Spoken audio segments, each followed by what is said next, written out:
Hello, everybody. This is Kyle here. Today, I wanted to talk about building social momentum. So, what is social momentum and why is it something that you want to build? So, social momentum is this feedback loop of becoming a more social person, of interacting with strangers, speaking, and taking action in general. So, how does social momentum work? Um, Social momentum is something where every step you take allows you to take another step in the future. Every action that you take throughout your day allows you to take another action 5 minutes from now, 15 minutes from now, half an hour from now. And the way that it's momentum is you taking a step now gives you a better chance of taking another step in the future. So, what does this look like? Think of the people who they feel very isolated, they feel very alone, they don't talk to anybody, very quiet, very shy. Say this person wants to get out of their comfort zone and wants to go to a networking event, let's say. They go to a networking event and they get there. As soon as they get in the door, they avoid eye contact, they don't look at anybody. They maybe head right to the wall and they go to the wall and they just go on their phone and they're just sitting there looking at their phone and they just start swiping and they see people talking around them and they're just sitting there swiping. And after 15 minutes, they feel this intense nervousness inside of like, oh my god, why aren't I talking to anybody? And this, the negative thoughts pile on top of one another. It's like, I should be talking to people, but yet they just stay on the wall, just swiping, keeping to themselves. The networking event, goes half an hour, 2 hours, whatever. Eventually, they probably just get so fed up, they go to the washroom and they leave. So this is an example of negative social momentum or a lack of social momentum. So what's happened is this individual has entered a social space and immediately from the get-go they close themselves off and they feel isolated and they don't take any actionable steps forward. So the first thing they've done is avoided eye contact, so they're not even on anybody's radar. They're not even attempting to make any kind of feedback with anybody else where they're showing that they're open to conversation or anything like this.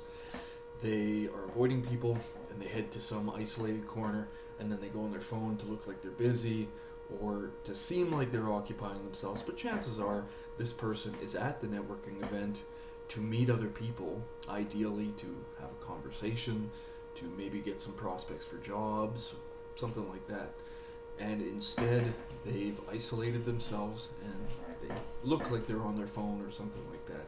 But they're probably not actually that interested in what they're looking at. Or maybe they're interested, but regardless, they haven't accomplished what they wanted to accomplish. So this person has had negative social momentum, or we could call it social inertia, that they start out before they get to the party, before they get to the network event. Basically, they end up in the exact same position as they were before.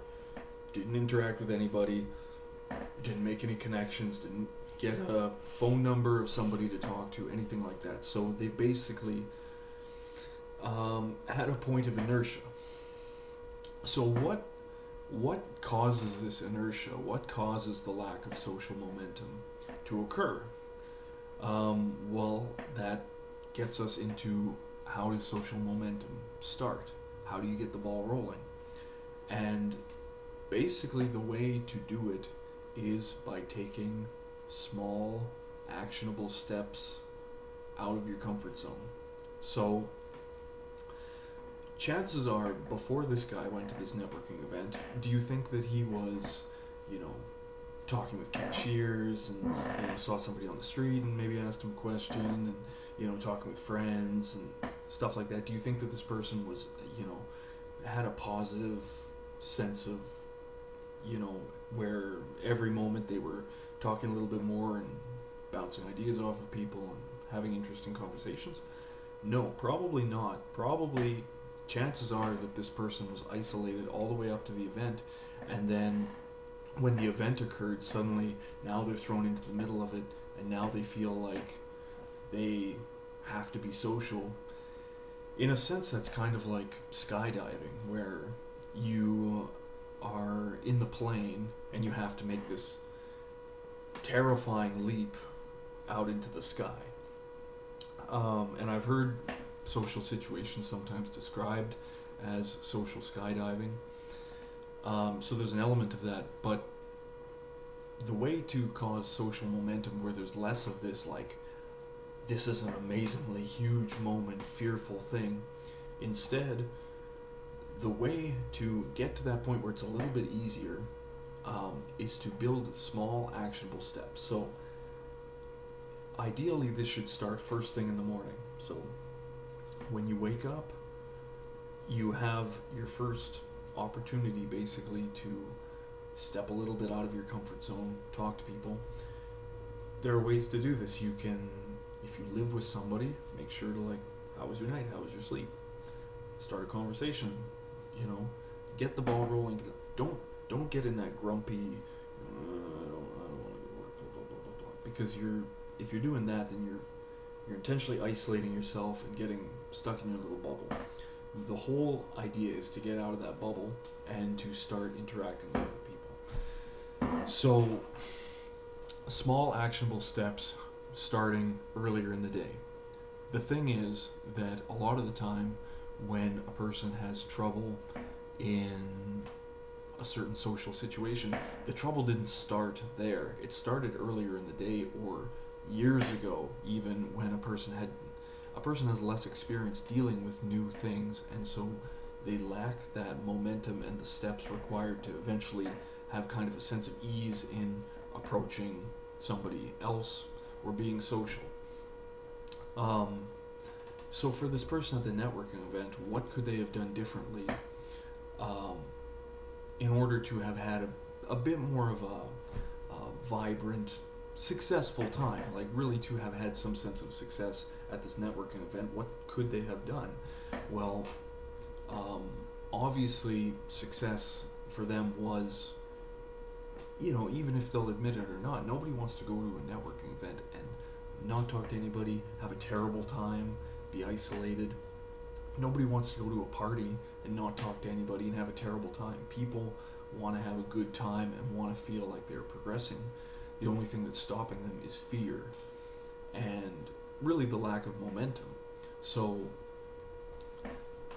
instead of you're isolated all day and then you get to this event and now it's the time to, be on, talking to people, and as if like this courage is just going to magically manifest itself. No, the courage to talk to random people and to feel more comfortable approaching strangers, which can be a frightening thing, it happens throughout the day, and also by doing this day after day after day, it gets easier as well. Changing yourself from a more isolated person to a more extroverted, open person. So this starts as soon as you wake up. Basically, if you want to build the social momentum, you have to take small, actionable steps out of your comfort zone.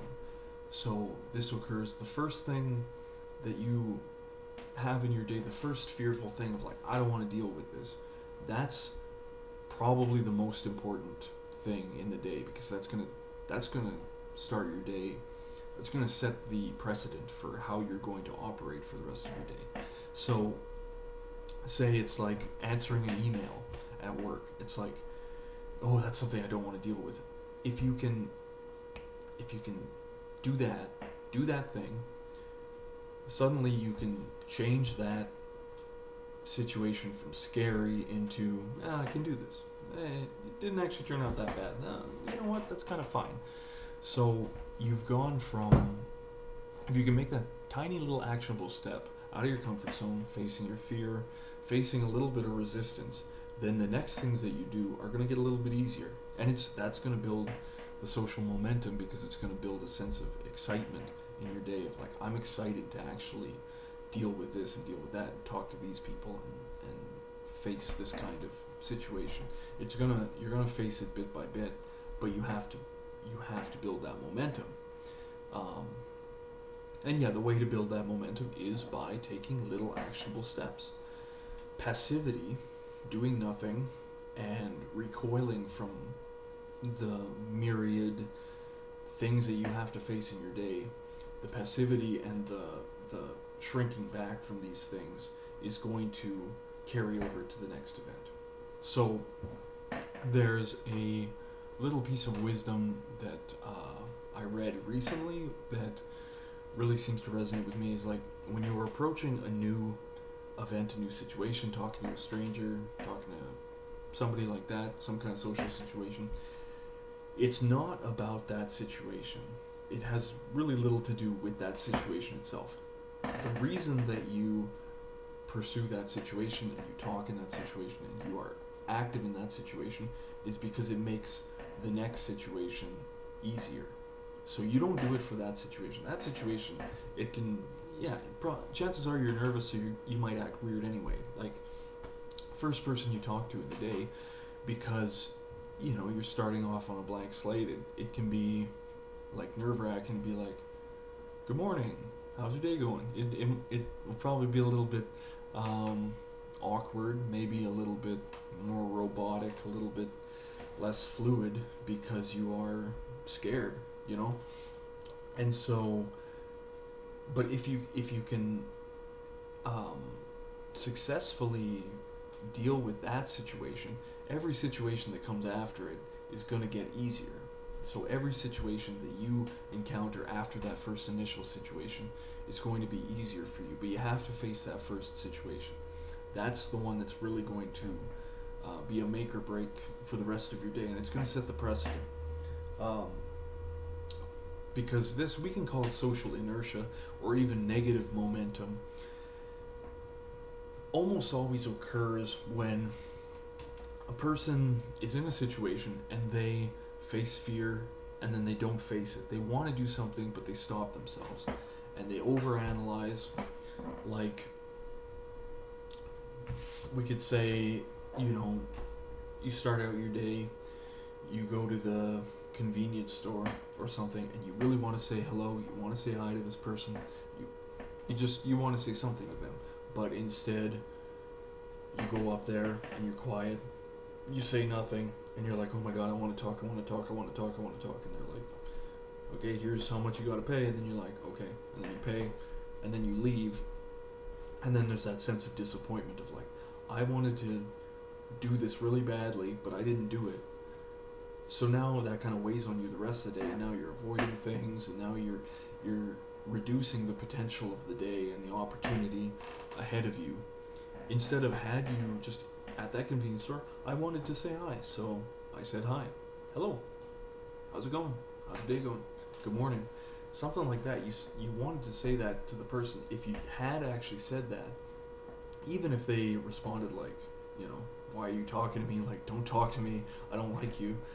Even if they had done that, you could still, just the fact that you took action will give you the power in the next situation to take action again. So the action compounds itself, and it can be an exponential feedback loop where it's not just a linear improvement, but it can actually be an exponential improvement where it's actually getting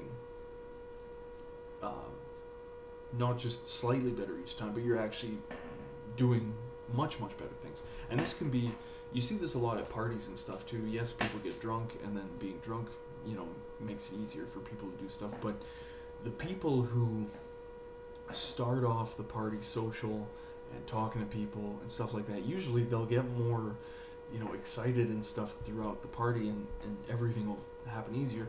It's the people who start out at the beginning of the party not talking to anybody, isolating themselves, where they get into this funk and they get into this rut.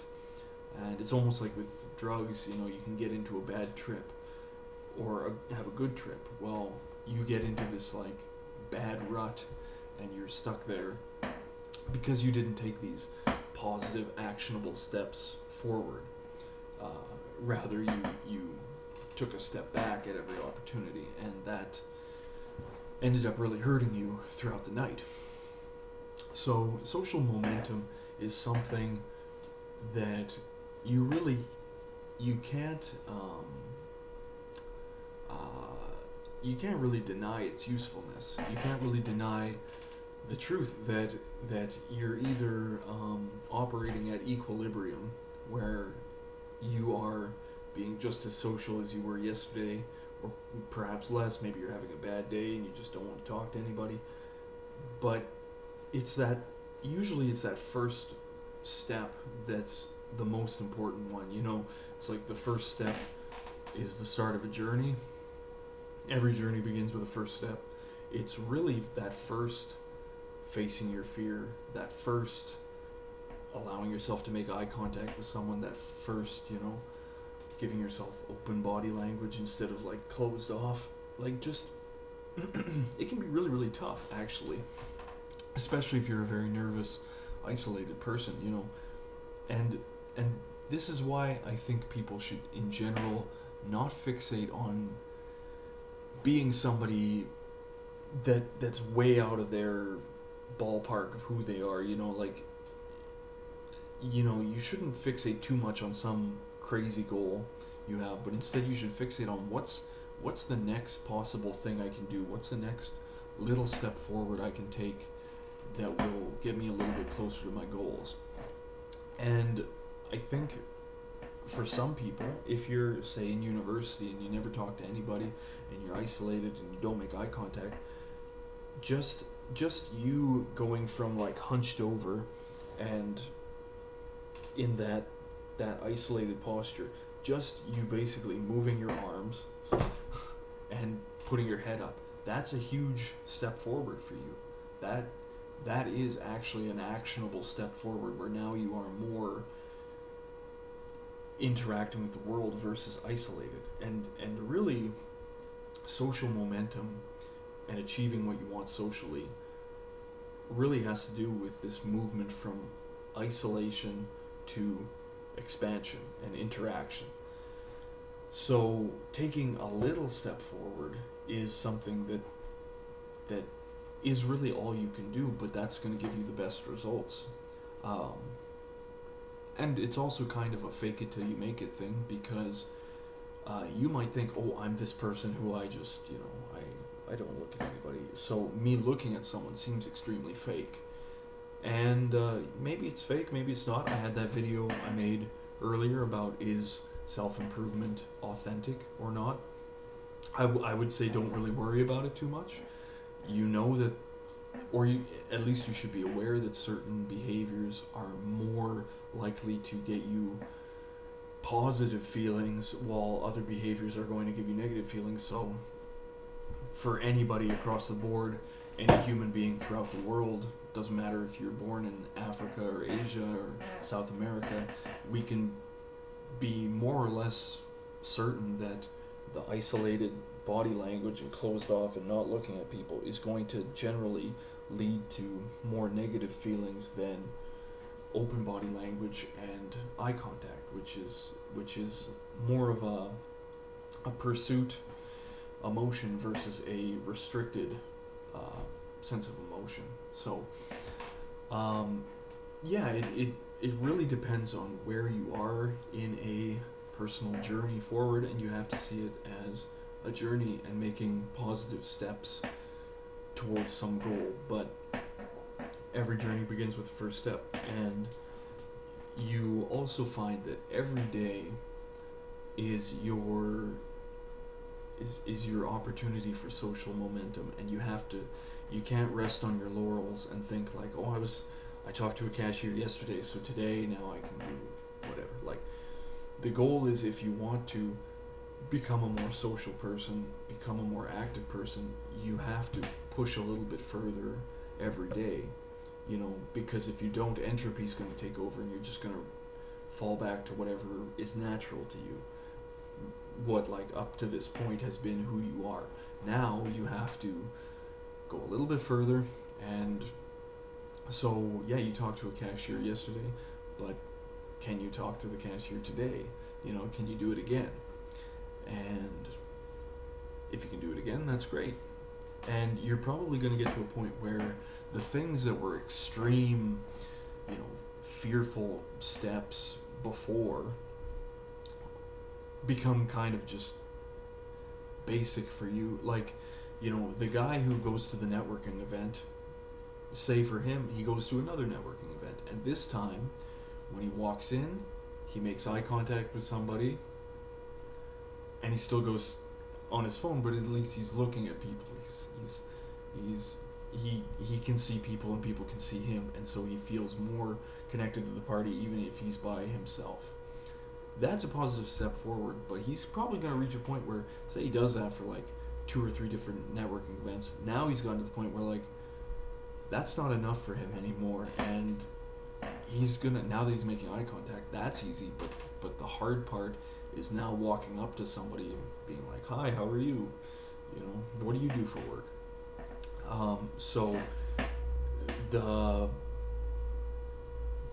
you always reach a sort of plateau, and that's kind of why the whole self-improvement journey, or life in general, is less about the destination and more about the journey, because there's always going to be one more obstacle, one more barrier that you can push beyond.